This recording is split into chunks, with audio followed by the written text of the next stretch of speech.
ഇപ്പൊ നമ്മൾ ആൻഡവർ ബ്രാൻഡിന്റെ വുഡ് സുപ്രീം മെഷീനെ കുറിച്ചാണ് നോക്കാൻ പോകുന്നത്.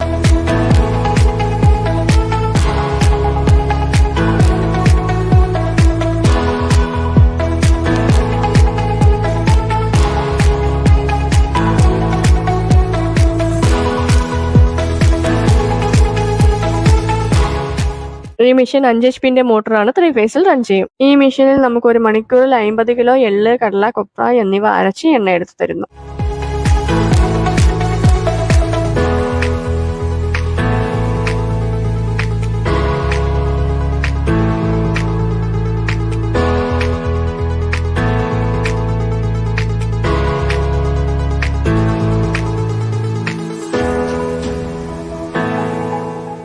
ഈ മെഷീനിനുള്ള കൂടുതൽ വിവരങ്ങൾക്ക് താഴെ കാണുന്ന നമ്പറിൽ ബന്ധപ്പെടുക.